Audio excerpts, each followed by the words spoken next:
குழந்தைங்க ஸ்நாக்ஸ் கேட்டாங்கன்னா இது போல் ஆரோக்கியமாக செஞ்சு கொடுங்க. சாப்பிட்றதுக்கு ரொம்பவே ருசியாக நல்லா சாஃப்டாக இருக்கும்.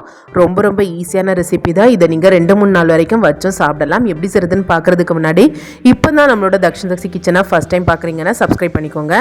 ஃபஸ்ட்டு இந்த ஸ்நாக்ஸை செய்கிறதுக்கு ஒரு பாத்திரத்தில் 1 கப்பு கோதுமையை அளந்து எடுத்துக்கோங்க. இப்போ இதோட தண்ணி சேர்த்துட்டு இந்த கோதுமையில் இருக்கிற அழுக்கு போகிற வரைக்கும் நல்லா சுத்தமாக அலசி கழுவி எடுத்துக்கோங்க. இப்போ இதை நல்லா சுத்தமாக கழுவுனதுக்கு அப்புறமா இதில் இருக்கிற தண்ணி எல்லாத்தையுமே வடிச்சிடுங்க.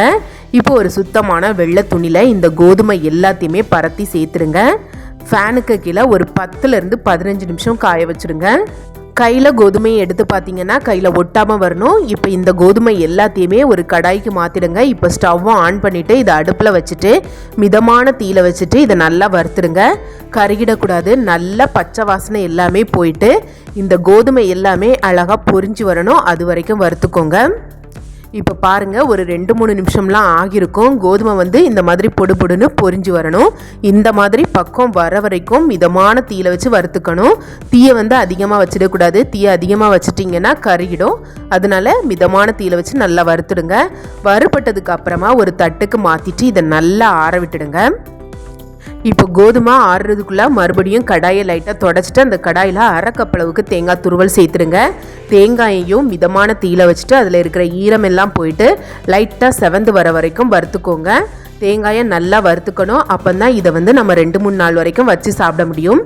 தேங்காய் நல்லா வறுத்ததுக்கு அப்புறமா அதை ஒரு பாத்திரத்துக்கு மாற்றிடுங்க. இப்போ மறுபடியும் அதே கடாயில் 3/4 கப் அளவுக்கு சர்க்கரையை இடித்து சேர்த்துருங்க. கூடவே 1/4 கப்பு தண்ணி சேர்த்துருங்க. இப்போது இந்த சர்க்கரை முழுமையாக கரையிற வரைக்கும் இதை கலந்து விட்டு கொதிக்க வச்சுக்கோங்க. இதுக்கு பாகுபதம்லாம் தேவையில்லை. இது முழுமையாக கரைஞ்சாலே போதும். கரைஞ்சதும் அடுப்பு ஆஃப் பண்ணிவிட்டு இதை ஒரு பக்கமாக வச்சுக்கோங்க. இப்போ நம்ம ஏற்கனவே வறுத்து வச்சுருந்த கோதுமை நல்லா ஆறிடுச்சு.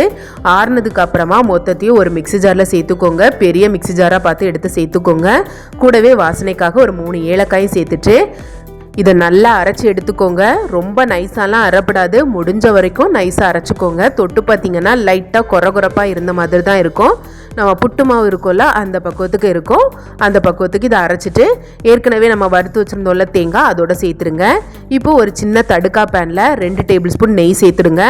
நெய் நல்லா சூடானதும் கொஞ்சமாக பாதாம் முந்திரியை இந்த மாதிரி நீல வாக்கில் நறுக்கி சேர்த்துட்டு லைட்டாக செவக்க பொரிச்சு எடுத்துருங்க.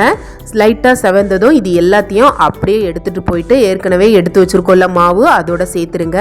இப்போ நம்ம ஃபர்ஸ்ட்லேயே கரைச்சி வச்சுருக்கோம்ல சர்க்கரை, அதையும் ஒரு அரிப்பில் சேர்த்து வடிகட்டி சேர்த்துக்கோங்க. ரொம்ப ஆறிட வேண்டாம். லைட்டாக வெதுன்னு இருக்கும்போதே சேர்த்துருங்க.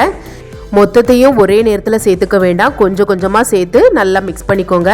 ஃபஸ்ட்டு பாதியை சேர்த்து கரண்டியால் நல்லா மிக்ஸ் பண்ணிவிட்டு அதுக்கப்புறமா மீதி இருக்கிற பாதியை சேர்த்துக்கோங்க. பத்தலைன்னா எக்ஸ்ட்ராவாக கொஞ்சம் வெதுப்பான சுடு தண்ணி சேர்த்து நல்லா விரவி எடுத்துக்கோங்க. நான் எக்ஸ்ட்ராவாக தண்ணி எதுவுமே சேர்த்துக்கலை. நான் கரைச்சி வச்சுருந்த சர்க்கரையே எனக்கு கரெக்டாக இருந்துச்சு. உங்களுக்கு தேவைப்பட்டால் மட்டும் லைட்டாக வெதுப்பாக தண்ணி சேர்த்துக்கோங்க. இப்போ கரண்டியால் கலந்ததுக்கு அப்புறமா கையால் லைட்டாக நல்லா ஒன்று சேர கலந்து விட்டுட்டு இது போல் கொஞ்சமாக எடுத்துகிட்டு லட்டு மாதிரி உருட்டிடுங்க. வெடிப்பு இல்லாமல் இது போல் அழகாக உருட்டி எடுத்துக்கோங்க. நான் சொன்ன அளவுகளில் எல்லாமே கரெக்டாக அளந்து எடுத்திங்கன்னா உருட்டுறதுக்கு ஈஸியாக கரெக்டான பக்குவத்தில் இருக்கும்.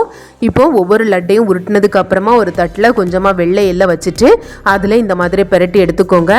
இது பார்க்குறதுக்கு கொஞ்சம் அழகாக இருக்கும். வெள்ளை எள்ளு கொஞ்சம் உடம்புக்கு சத்து தான், அதனால தான் இதை சேர்த்துக்கிறேன். வெள்ளை எள்ளு சேர்க்க விருப்பம் இல்லாதவங்க சேர்க்காம கூட செய்யலாம். இப்போ இன்னொன்னும் பிடிச்சு காமிக்கிறேன் பாருங்கள்.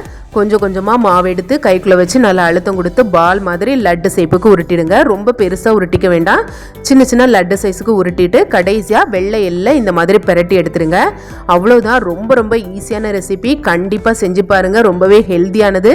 குட்டீஸ்க்கெல்லாம் இது போல் செஞ்சு கொடுத்தீங்கன்னா நல்லா விரும்பி சாப்பிடுவாங்க.